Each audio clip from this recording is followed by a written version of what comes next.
All right, now we're officially recording. Okay, how about we share this little screen today because this is what we're going to talk about today.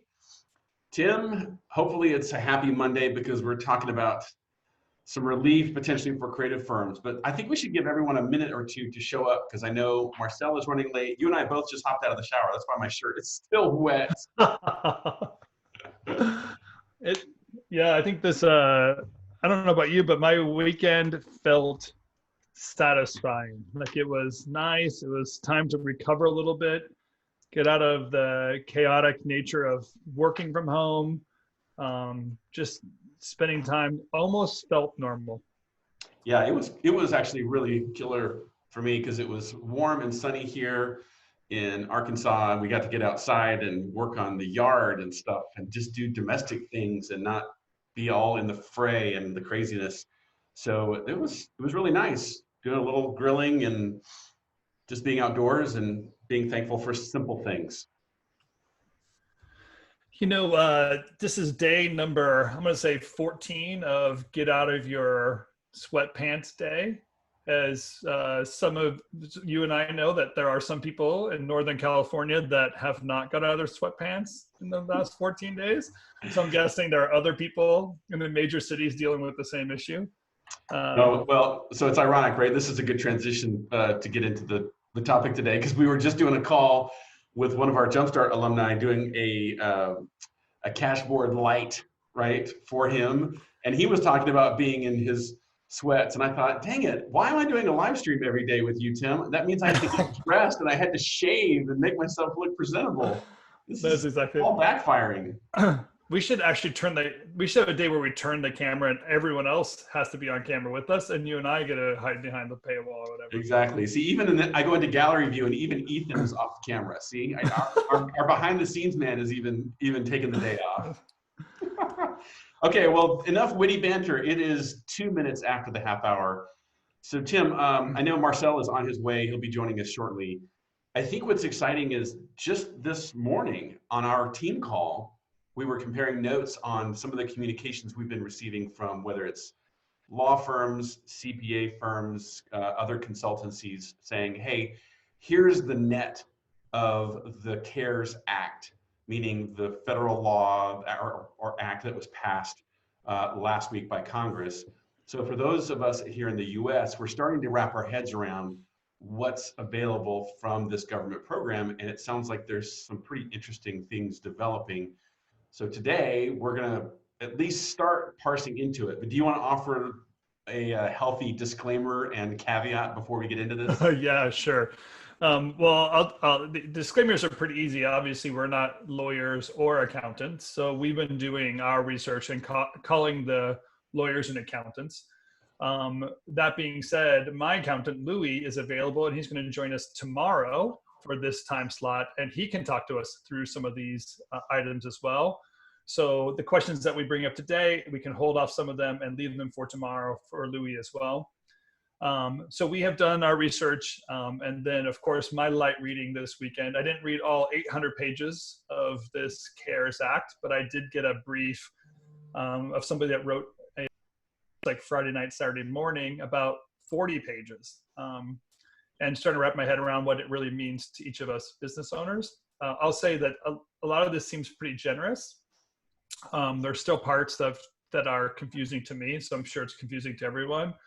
And then we'll get into the topic today of like what really we should do, because no matter what's available and out there for us, it's going to take time to get there, and we're still going to have to manage some decision points between now and when the money would come if it's available to us.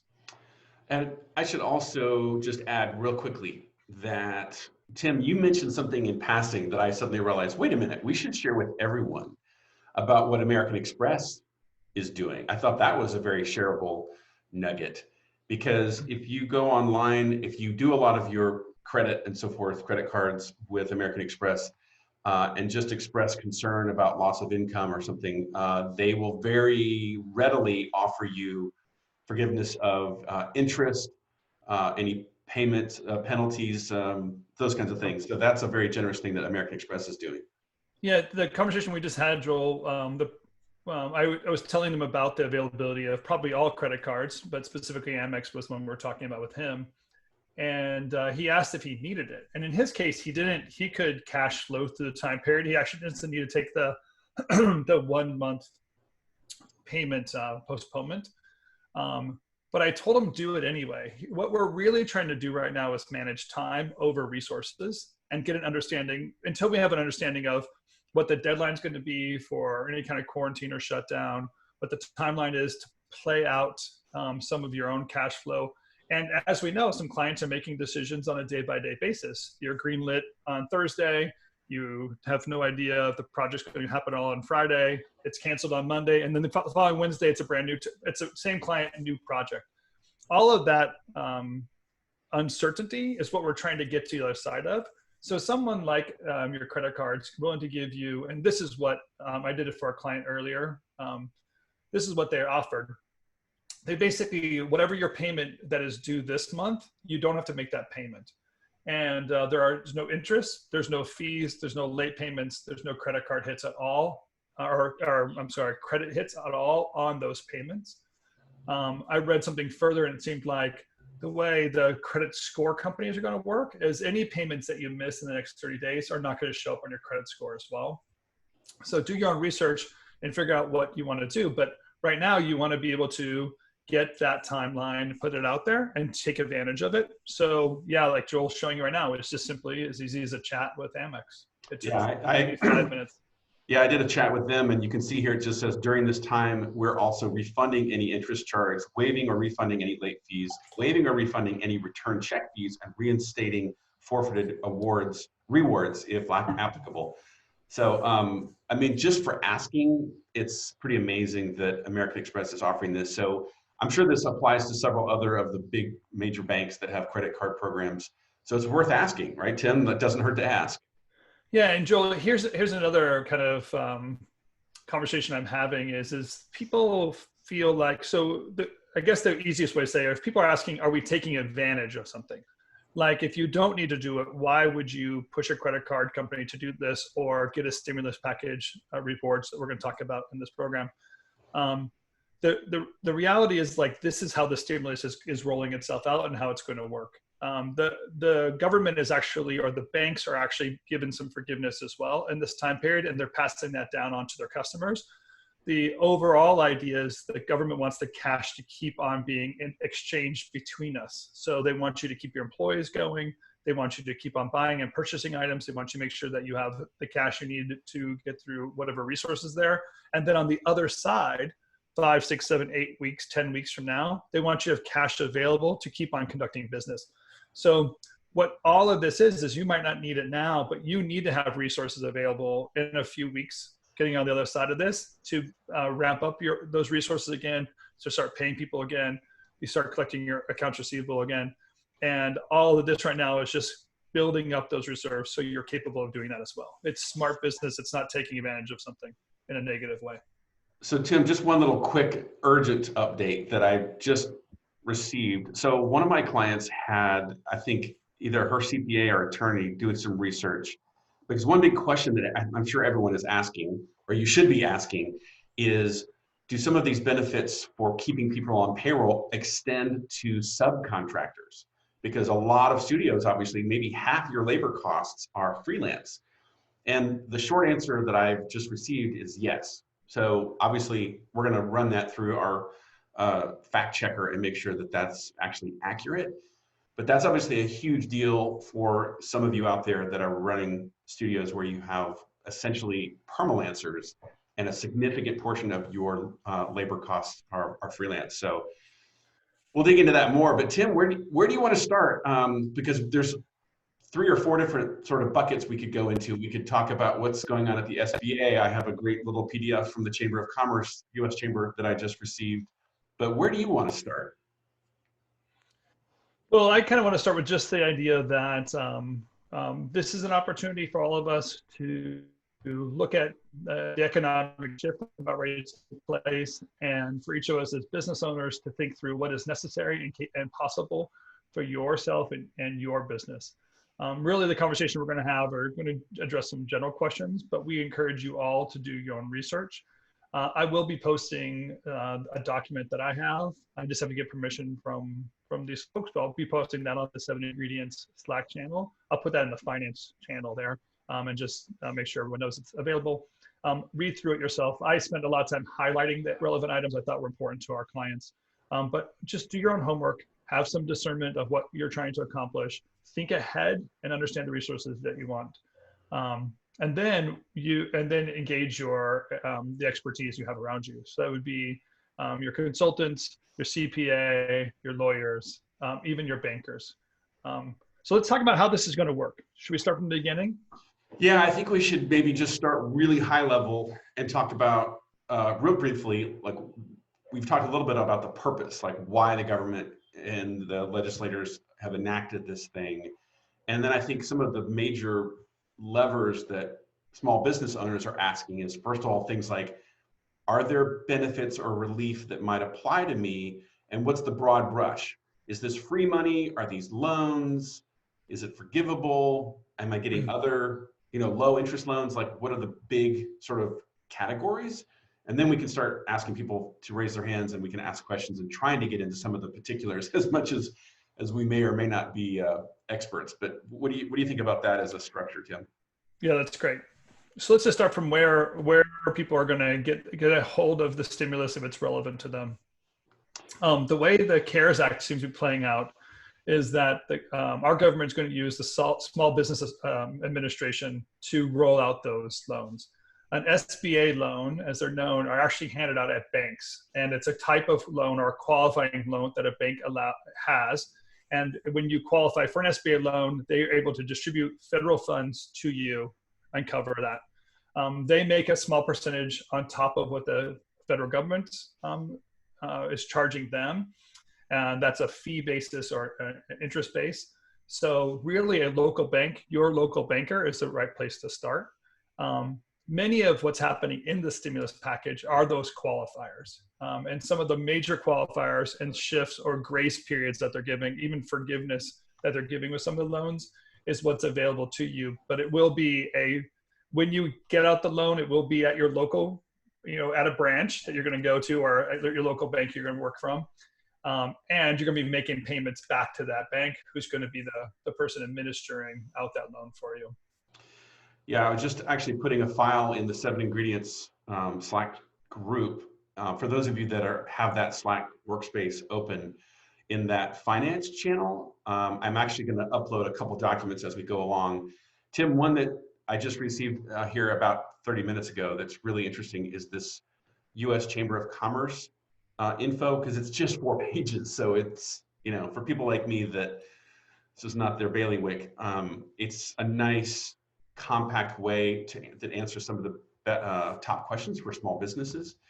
But I think one of my questions I have for you, Tim, is, are these several categories of loans? And then I have other really practical questions like, are these loans forgivable? Are there personal guarantees? What are we hearing so far? Yeah, sure. There seems to be 3 or 4 categories of loans that your company might qualify for.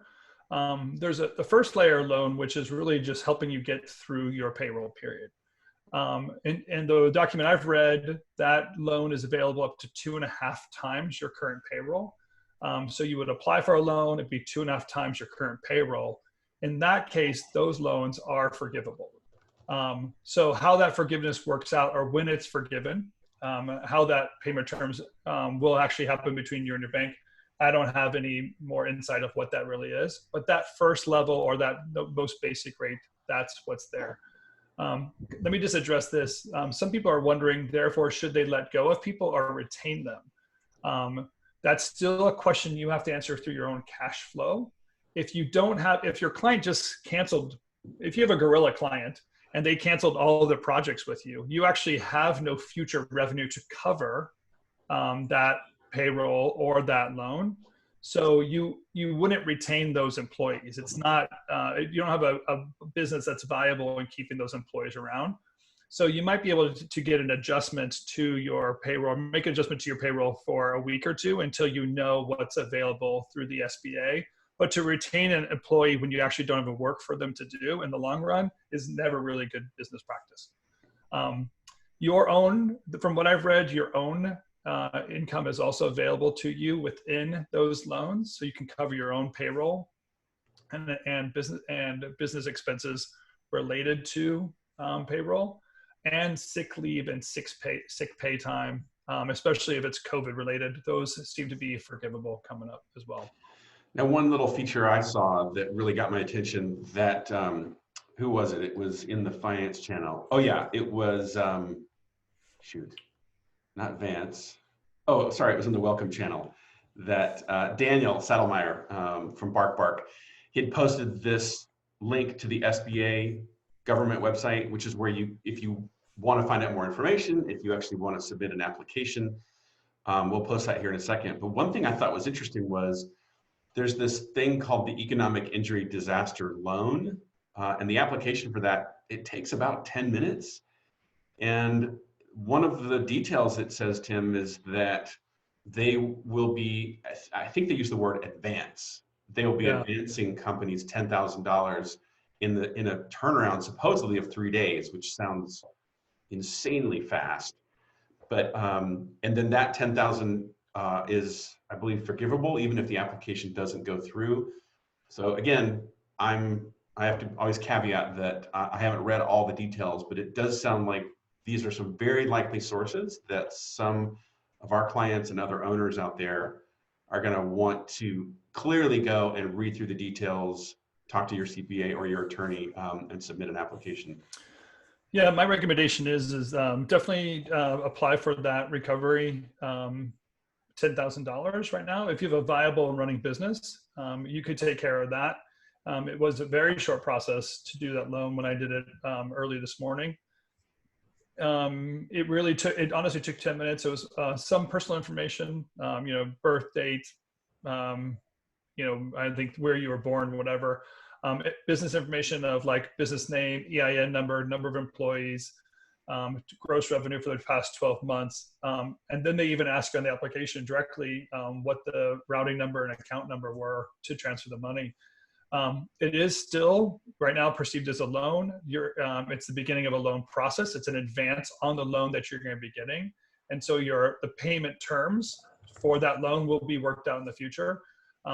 But if you took that money now at 0% interest or low interest, right now it's 0, and put it into a savings account, and then you didn't want that, you can easily pay it back. There are no prepayment penalties on that.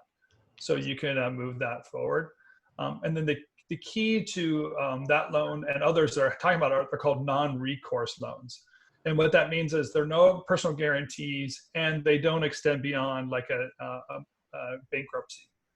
So you wouldn't have to pay that out after bankruptcy. If the company doesn't stay in business, that loan would be wiped out with other debts. Yeah, it's really interesting how there's some unusual exceptions to what would otherwise be the normal rules for these types of loans. Because when I guess the way I think of it, Tim, let me just ask this in sort of brass tacks terms. So say I'm an owner, I've got a small firm of 3 or 4 people, but let's say I don't know if I'm going to make it because I did have a gorilla client or something go away. Maybe I do take out this loan because I think I can get through this season and recover once things have turned around. But in a worst case scenario, if my business fails, if I'm a corporation, an LLC or something, conceivably, this debt would go down with the business and I would not be personally responsible for that debt. Now, there's obviously an ethical question there that I don't want to make light of, but that's my understanding. Right. Let's talk about that, because clearly there are the opportunity to take something and not pay it back is an ethical question. But specifically as a business owner, that's not why you're in business anyway. So my desire and my hope is that I'm actually talking to business owners that have a viable, understanding business. They're relevant in the market that they work within, and they need a time shift or a pivot of what their positioning is to get out of what the economy is doing to us. That's what the stimulus is about, is to kind of keep you viable and moving forward in every way possible. So keep that in mind as you do this. You're going to be a contributing member. If you're going to be a Rev Thinker, you're going to be a contributing member to society, and we're here to make the world a better place than it was before, when we came into it. So our desire really is to give you the resources necessary so that you can invest forward and build things up. I want everyone to have that mentality as they do this. So make decisions in that way. But also don't be a martyr. It's not, nobody wins in being a martyr and not looking at this and the opportunities that are possible. The economy grows when people take leveraged money and move it forward into a larger capacity. So we want to keep the energy and the effort that you've put into your business moving itself forward. It reminds me of the question the other day of the person who asked me, which employees should I let go of? Because all employees have taken a long-term investment and you've curated this core group of key creative people. How do I keep that group moving forward? That's what this moment's about. It's like to protect that investment that you've made over the years to see what else you can grow from it. By the way, some nice little details. Some of the attendees here are filling in here. So Adam made a mention that this $10,000 advance, he says that is the Express Bridge loan, which I think looks like a form, proper noun. It's essentially the same thing as the larger loan, but capped at 10K, but it distributes faster. The regular one can be much higher, but it's based off of your books. That is your payroll history, your rents, etc. And then Kenny was asking, where can we apply for the loan?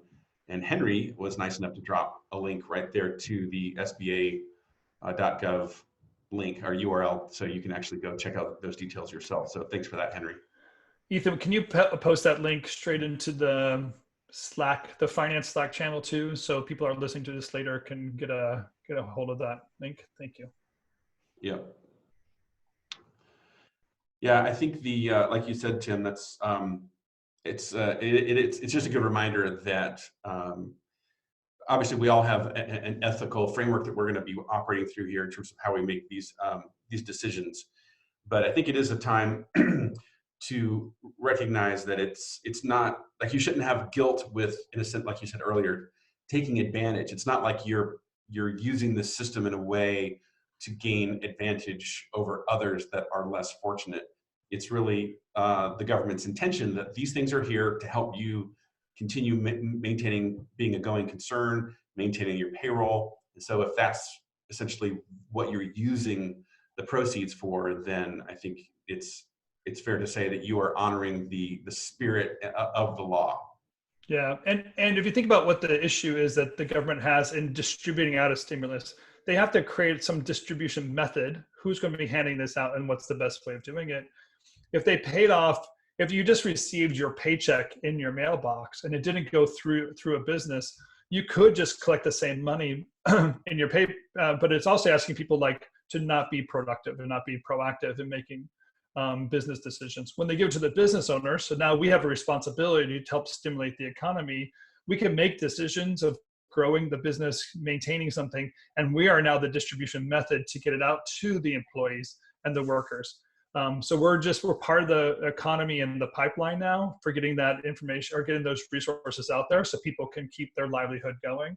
I think that's a great responsibility. It's actually the one that we love to have as business owners, to be thoughtful and understanding and strategic with the resources that we have and be able to put that at play to grow things and make them stronger.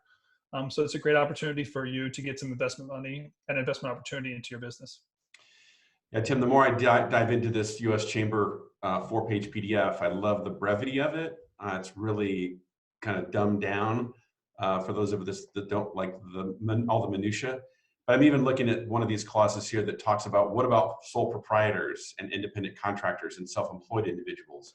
So if you're even just a freelancer, is there any sort of relief? And here's, for example, what it says here. I'll drop this in the chat here. Again, I won't read this all to you. You guys can read. But it's just interesting that they are offering some relief. It's not only to employees, that is usually where the government goes and gives their first defense and support to, and then small business, and then often the independent contractors, self-employeds, freelancers, and so forth. They're the ones that are often sort of left hanging in the twisted in the wind, so to speak. But it sounds like there's some good relief there for those one-man shops out there. Yeah, and not to mention the with the gig economy, so people that are freelancers or a lot of the day labor kind of work that now exists in our economy. There's a lot of resources available now in the unemployment compensation, unemployment channels as well. So if that's something that if you're a freelancer and that's a better channel, you should do some research and look into unemployment insurance provisions. Even employees that were laid off now can go and work within those channels. People have been asking me about a furlough versus laying someone off. If you furlough someone, you might be restricting them for collecting that unemployment. And if you don't have any long-term ability to keep them employed, you might be better off laying them off and let them go after those short-term and unemployment benefits that are being distributed through the unemployment agencies as well. Some of these questions, Joel, I should bring up, and we'll open it. Our intention is to kind of just talk about this because we've all been reading these documents. We want you to know that we have some resources available to you, and we will put them on Slack. We're putting links into chat right now on Zoom, but we'll move those over to Slack for you later. Tomorrow we're going to be I'm going to have my accountant Louis join us and be available to ask some of these questions that you're asking that I'm receiving in the chat right now. Joel and I are not really capable of answering some of these specific questions, but Louis has been doing his homework all weekend and has been answering a lot of these questions already. So tomorrow we might even have to make it a 1 hour video cast in order to get through all the questions. But have those available, put those in Slack or send them to us ahead of time so we can start the ball rolling with Louis. And be here tomorrow. You can ask some specific questions to him, and he might be able to get to more of those details, how to prepare your documents, what documents you might need, who to reach out to, and even some connections that might help you get through the next few days in applying for this. Yeah, there's all these little specific, minutia questions, right? Like I see here, Kelly, you're asking about, well, what about this? An amount not more than 100,000. Again, when that applies, how that applies, what's the impact? I don't know. It sounds like the loan that you might receive might be capped if you're an independent contractor at that amount. But again, getting relief up to that point is certainly better than none if you need it. So I guess Louis can help us answer those specifics tomorrow. Yeah, and keep in mind when it actually comes to getting those answers, you will be working with your bank and a loan officer at the bank. So they'll have more details. They'll be able to ask you for the documents that you need for that loan and help you qualify certain items. I noticed, Joel, in the documents I had that they're going to help people take out loans for payroll that we've been talking about, Right. also to help cover debts. So on that line item, if you're carrying a very large credit card or a line of credit with a higher interest rate, if this turns out to be a 2, 3, 4, 5% loan, that might be what you want to do is restructure your debt into a lower loan category for this. It's helping people with rent and mortgage. So I'm guessing if your rent hasn't already been forgiven, like in some cities, there is a 1-month moratorium on rent. But if that isn't happening, then this would be available to cover those rent payments. It's also helping cover some of the long-term needs for employee benefits. One other thing that we haven't talked about here is some of us have our money sitting in a retirement account. And as you know, if you take money out of your IRA and put it into play, there's an automatic 10% tax on top of that when you put it in play prematurely. There are certain situations, and they're specific, but especially if anyone in your family has the COVID virus or is affected, it seems like now you can draw money from your IRA and put that into play and be able to pay that back without penalties. Those are two exceptions to the rule about IRAs, but you can do penalty-free distribution from your retirement plans. They can be paid back, and they won't have that 10% item. So if that's a resource you have available to you and that's you qualify for those, that might be something to look into as well. A lot of us, we have that money in IRA and it locks itself in for many, many years and we can't really touch it. This might be a chance to kind of use that for the short run. Yeah, there's even questions here. What if I bring back employees or restore wages? There's some really good specific questions about that, because I know there's some people that are even wondering, well, I already stopped this project and had to let go of a contractor or of an employee. What about me? So there's even some answers to those kinds of questions. Yeah, I would say this, from what I've read and the conversations I've had, I'd still encourage you to put best business practices into play. So don't be doing something that goes against good business. You still want to spend less than you make. You want to have projects locked in house. You want to be managing your resources the best available. So if you are in a moment and you panicked and you let somebody go, it seems like what I read is they're basing on payroll periods previous to the COVID virus. So what were the previous payroll periods up until the point of the crisis, not during the crisis? So there might be other resources available to bring people back if there was a panic, or the project does work its way back into it. But again, these are just gap loans. You're trying to get through the gap period, keep things going as much as possible, and then looking for loan forgiveness whenever that qualifies. Yeah, it's maybe worth underlining that for a second, Tim, because I'm thinking of the number of times that we've worked with a set of owners, and they said something like, well, yeah, 2 years ago, we were an $8 million a year firm, but then we had a rough year and we haven't been able to get things back. And now we're losing money, and so forth. And then we look at the underlying fundamentals and we say, you've always been a $4 million a year business. You just had a really good year. And in your brain, you thought, oh, I'm an $8 million business. So there's something to be said for go back to the fundamentals. Don't just assume that, quote, when things come back around, it will be business as usual. It may be, but very likely, I know when I went through the '08 crisis and the '01 crisis, yes, I was in business back then, that things didn't go back to normal. Yeah. Things got healthy again and things got strong, but things changed. And so I think it's worth saying it is to cover this gap. But if Yeah. you historically have always been $1 million a year business, and last year and the year before you had really good years that were 2 million, you still might be a $1 million a year business. And you need to just think in those types of dimensions, think in terms of those scales. Do you want to comment on that, Tim? I think there's some really good questions here that people are chiming in. Yeah, I agree with you, Joel. This is the time to put your head in the sand. Things have changed, and there is some disruption. So don't think that you're going to return back to January 2020 and think it's going to be your best year ever. It's not. And realistically, maybe the last 2 years, things have grown proportionally out of. So you're experiencing the last few years. That's the abnormality. We might just be resetting back to the company and the size that you were a few years ago. Don't think of that as a step backwards. Just thank God for the blessing for the last 2 years that you're able to get ahead, create some cash reserve. And now's the time to be strategic, to move ourselves forward into 2020, 2021, 2022 without looking back. That's the way we run business. Always be looking forward. By the way, I really appreciate the comment from Vance, my old teammate. Dude, good to see you here. He just said, we're running through the Paycheck Protection Program loan. It's our understanding that these are financed through banks. So the loan application is separate from the larger COVID-19 disaster relief loan. Just a heads up, this was confusing to me. Yeah, yes, that's right. I could see. Yeah, there's sort of separate lenders and different channels for which loans come from where. So that if that's throwing you off, that's why. So thanks for that comment, Vance. And then Jason is asking a very practical question that everybody here is probably asking.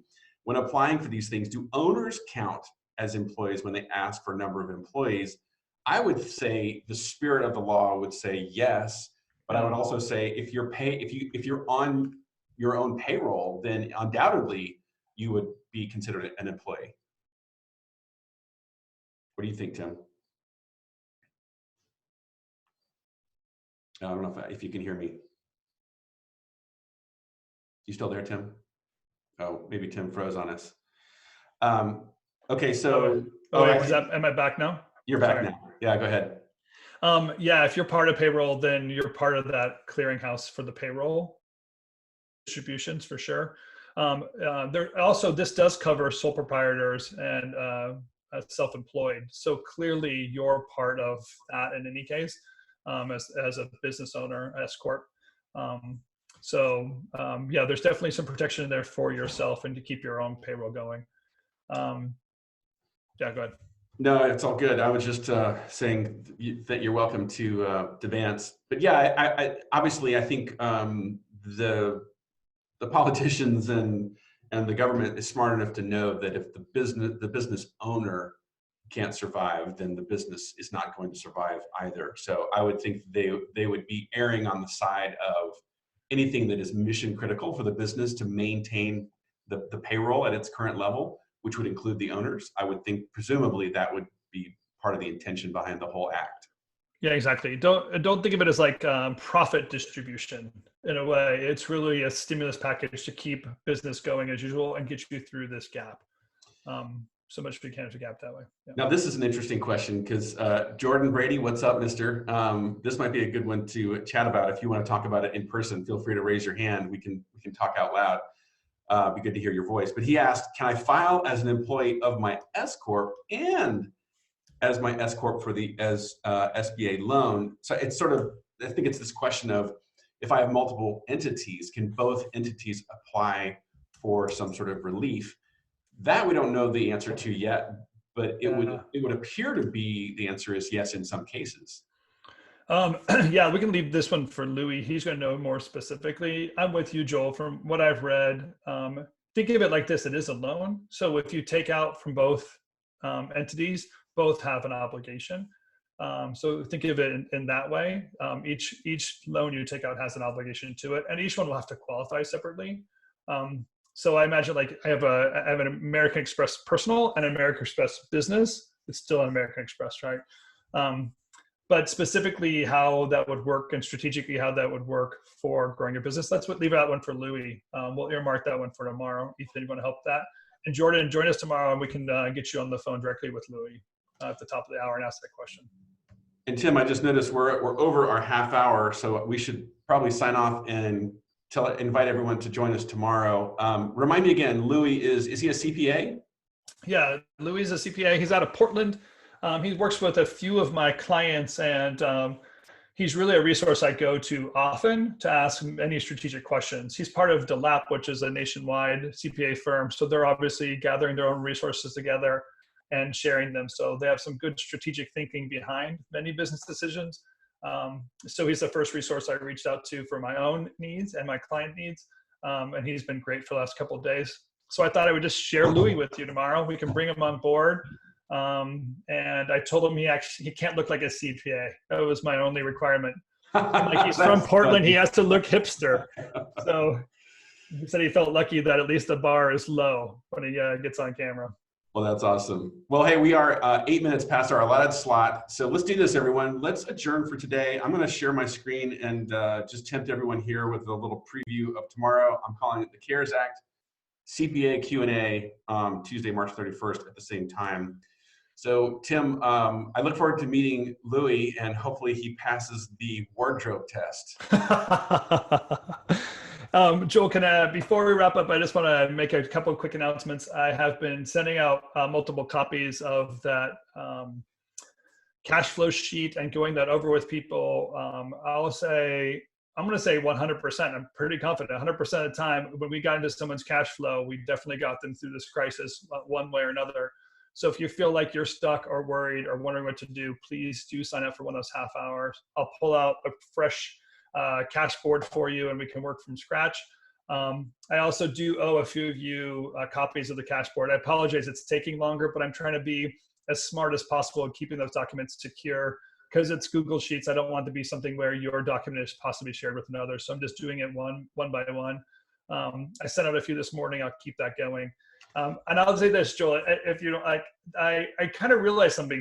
Somebody the other day was kind of making fun of me that this was my own like graffiti tagging. Like all of a sudden now everyone's, I'm going to distribute this thing.